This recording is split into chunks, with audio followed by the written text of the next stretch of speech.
Patreons for another episode of Patron Podcast, and today, as promised, I want to talk about two seminal artists of the 1970s that are often, unfortunately, tarred with the same brush. Of course, I'm talking about Elton John and Billy Joel. Now, I've made no secret about the fact that I'm a huge Billy Joel fan, even citing Songs in the Attic as in my top 10 live albums of all time, and my word, I've drawn some ire for that.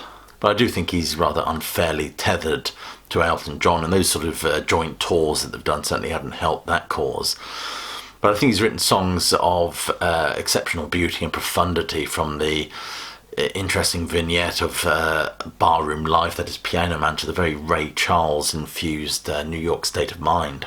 My love of Billy Joel's music comes from my brother. I don't know how he got introduced to him, but I certainly remember him listening to those cassettes, 52nd Street and Songs in the Attic. He had them on cassette before vinyl. I used to just play them, and I also was exposed to that music. And I think now whenever I listen to those songs, I'm reminded of him, really. So it's got that emotional and sentimental connection for me. And there's certain songs as well that really resonate with me. One of his most beautiful songs, I mean, I love the live version of Street Life Serenade, but also Summer Highland Falls, I think, is an incredible bit of writing. Nevertheless, for many, he's an artist that sails perilously close to musical mediocrity and pop banality. But also, more importantly, what distinguishes him from Elton John. I think people see two fat bald guys at a piano and figure that they're more or less cut from the same cloth. For me, with Billy Joel, it all goes a little bit pear-shaped with the release of An Innocent Man, which I think was about 83, if I'm not mistaken. Of course, Uptown Girl was a huge hit. It was everywhere, number one everywhere, I think. And of course, people studied, more and more people around me who didn't know who he was before suddenly took an interest. Then he became a sort of a pop balladeer, if you like. And The Innocent Man pays tribute to the music that he listened to growing up. A lot of that 50s doo-wop stuff, which, I'll be honest with you, is music that I find I cannot connect with and do not like at all. But so that album is infused with that sound, and I really do not like it. So if I did a Billy Joel ranking worst to best, that album would be pretty low on my list, despite the fact that commercially it was a huge success.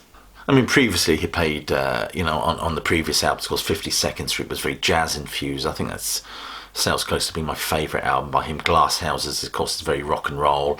The Stranger has lots of soul and gospel shades to it. And then, of course, we get The Nylon Curtain. I mean, the Nylon Curtain was just a bit quirky, I think, but in a good way. To me, Billy Joel writes songs about life, New York, and more specifically, life in New York. He's kind of the singer-songwriter version of Woody Allen. And he has lots of coming-of-age songs as well, that I think his audience has effectively grown up with this music. That this music very much provides the soundtrack to different parts of their lives. To me, Elton John is a lot frothier, and I don't mean that to be disparaging. I mean, don't get me wrong, I like Elton John as well. He's co-written some absolutely beautiful, beautiful songs, there's no doubt about that. I particularly like the album Tumbleweed Connection, which focuses on Bernie Taupin's almost fetish for Americana, and Don't Shoot Me, I'm Only the Piano Player has perhaps one of the most beautiful songs ever written, sung by Bernie Taupin and Elton John, and that's High Flying Bird. I absolutely adore that song. Essentially, I see Elton John as an entertainer, a showman who draws a lot of his aesthetic from not in those early rock and rollers like Little Richard, but also there's a certain cabaret or vaudeville element to what he does. Whereas I see Joel as ultimately a singer-songwriter. He writes earthy, gritty numbers about the struggle of the human spirit and often the disenfranchised. For example, a song like Captain Jack that deals very much with the plight of Vietnam vets, of course, and subsequent trauma and substance abuse. And we get that wonderful, gorgeous, scathing critique of the music industry with The Entertainer, before we get on to the fabulous scenes from an Italian restaurant from the Stranger album, a piece that was inspired by the Beatles' Long Suite from Abbey Road, apparently. I mean, Billy Joel is also heavily influenced by Ray Charles, there's no doubt about that. We can hear that sometimes, especially in some of his later albums where he's gone back to specifically explore that aspect of his own interests and influences on his music. He also writes songs about human relationships, and relationships that are on the edge of bordering on the distinctly pathological. Songs like All for Lena, for example, which deals with obsession. Laura, of course, which is on the Nylon Curtain album. And, of course, more famously, the wonderful, dark Stiletto from 52nd Street. For me, Billy Joel's songs are often nakedly autobiographical, whereas Elton John's seem to be a little bit more abstract, metaphorical in their subject matter. Elton John is very much about glamour and glitz. And, for the UK in the 1970s, 1960s, 1970s, in the 1960s, it was still very post-war.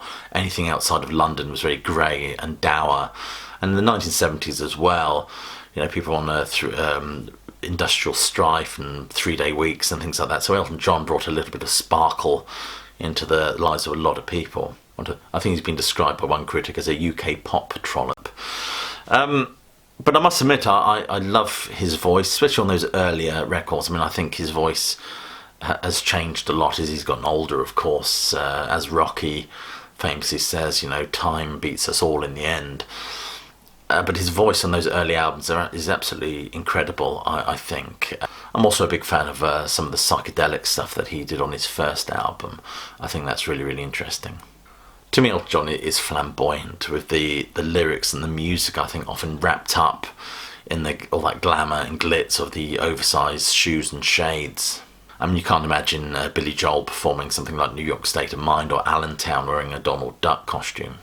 There's certainly not as much in terms of his personal autobiography and the songs that he sings. There isn't much to do with the lived experience from a personal perspective. His songs are bigger than that. They're not tethered to any one individual.